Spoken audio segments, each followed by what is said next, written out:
আসসালামু আলাইকুম। আমি আজ শেরপুর শহরে জিগে পাইলট স্কুলে ভিডিও বানানোর উদ্দেশ্যে রওনা হয়েছিলাম। যাওয়ার পথে দেখি প্রতিদিনের থেকে আজকে শেরপুর শহরে অনেক ভিড়। শেরপুর শহরের ভিতর গাড়ি ভেতরে ঢুকতে দেওয়া হচ্ছিল না। শহরের চারপাশে মাইকিং এর শব্দ।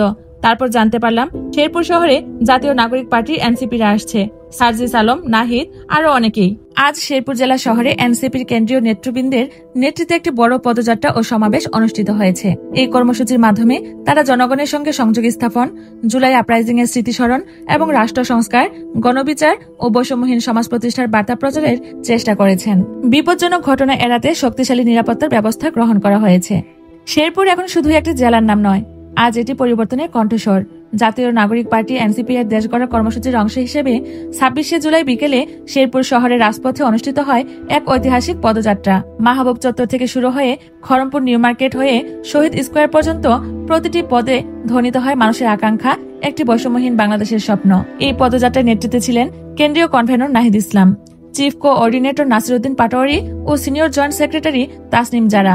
তাদের কণ্ঠে ছিল নতুন সংবিধান, গণপরিষদ নির্বাচন এবং মানবাধিকারের পক্ষের দাবিতে দীপ্ত ঘোষণা। শেরপুর আজ গর্জে উঠেছে নতুন দিনের ডাক শুনে। এটি শুধু একটি পদযাত্রা নয়, এটি ছিল মানুষের হৃদয়ের আগুন জ্বালানো এক আশার বহে শিখা, একটি নতুন রাষ্ট্র ব্যবস্থার দিকে সাহসী যাত্রার প্রথম ধাপ। এনসিপি বলেছে, এবার সময় এসেছে দেশ গড়ার। বাংলাদেশের প্রতিটি জেলা যখন ন্যায়ের জন্য মুখ তুলে দাঁড়াচ্ছে, তখন এনসিপি তাদের দেশ গড়তে জুলাই পদযাত্রা কর্মসূচি নিয়ে এক অনন্য বার্তা পৌঁছে দিয়েছে শেরপুরবাসীর হৃদয়ে। এই পদযাত্রা কোনো রাজনৈতিক জাঁকজমক নয়, এটি ছিল সাধারণ মানুষের পাশে দাঁড়ানোর এক অঙ্গীকার। শেরপুর শহরের মাহবুব চত্বর থেকে শুরু হয়ে খড়মপুর নিউ মার্কেট হয়ে শহীদ স্কোয়ারে গিয়ে মিলিত হয় হাজারো কণ্ঠস্বর, যা উচ্চারণ করে, আমরা চাই নতুন সংবিধান, ন্যায়ভিত্তিক রাষ্ট্র আর মানুষের সম্মান। পদযাত্রার নেতৃত্ব দেন জাতীয় নাগরিক পার্টির সম্মানিত কেন্দ্রীয় নেতৃবৃন্দ। তারা জনগণকে উদ্দেশ্য করে বলতে চান, এই রাষ্ট্রযন্ত্র আর পুরোনোভাবে চলতে পারে না। সময় এসেছে মানুষের কথা বলার, রাষ্ট্র সংস্কারের এবং বৈষম্যহীন এক নতুন বাংলাদেশ গড়ার। আজ যখন দেশের নানা প্রান্তে মানবাধিকার লঙ্ঘিত হচ্ছে, জুলাই গণহত্যার বিচারের দাবিতে মানুষ কণ্ঠ মিলাচ্ছে, ঠিক তখন শেরপুরের মাটিতে গর্জে উঠেছে, আমরাই রাষ্ট্র গড়ব, আমরাই ন্যায়ের পথ দেখাবো। এটি ছিল একটি আদর্শিক প্রতিশ্রুতি, জনগণের হাতে ক্ষমতা ফিরিয়ে দেওয়ার দৃঢ় সংকল্প।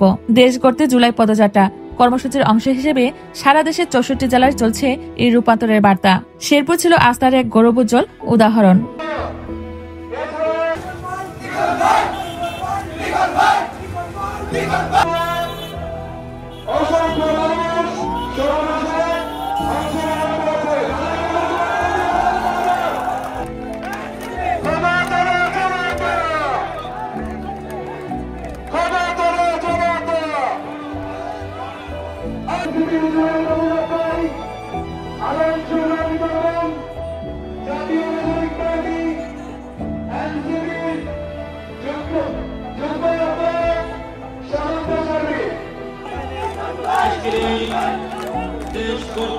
মানুষ এসেছে বিশ্বাস নিয়ে, আশার আলোয়। জাতীয় নাগরিক পার্টি জানিয়ে দিয়েছে, এবার সময় এসেছে নতুন সমাজ ব্যবস্থা, একটি জবাবদিহিমূলক সরকার, একটি মানবিক রাষ্ট্র গঠনের। সর্বোপরি শেষ কথা হচ্ছে, শেরপুরের রাজপথে আজ ইতিহাস লেখা হয়েছে। তৃণমূল থেকে কেন্দ্র পর্যন্ত এই পদযাত্রা হয়ে উঠেছে গণমানুষের স্বপ্নযাত্রা। এই দেশ সকলের, রাষ্ট্র হবে সকলের জন্য। আজকের দিনটার কথা আমার আগে থেকে জানা ছিল না, শুধু শুনলাম রাস্তায় কিছু হচ্ছে, লোকে বলছে জুলাইয়ের মহানায়করা আসছে। জানতাম না এনসিপিরা আজ আসবে। কৌতূহল নিয়ে দাঁড়িয়ে পড়েছিলাম, ভাবছিলাম যারা দেশ বদলাতে চায় তাদের চোখে একবার তাকিয়ে দেখলে হয়তোবা আমার দৃষ্টিও বদলে যাবে। ১ ঘন্টা গেল, ২ ঘন্টা গেল, সূর্যের তাপ, রাস্তার ধুলো, পায়ে ব্যথা, তবুও একরকম চুম্বকের মতো টানছিল আমায়। তবে মহানায়কদের সাথে আর দেখা হলো না আমার। সেই আশা অপেক্ষা মনেই রয়ে গেল। শেরপুর জেলার খ্যাতিমান কিছু ব্যক্তিদের বক্তব্য শুনে চলে আসলাম। দেখা হয়ে গেল পরিচিত কিছু জনের সাথে। তাদের সাথে কথোপকথন শেষে বিদায় নিলাম। জুলাইয়ের সকল শহীদের আত্মার মাগফিরাত কামনা করছি। ভিডিওটি সকলে একটু শেয়ার করে দিয়েন, আর আপনাদের মূল্যবান মন্তব্য কমেন্টসে অবশ্যই জানাবেন। বিদায় নিচ্ছি, সবাই ভালো থাকবেন। আল্লাহ হাফেজ।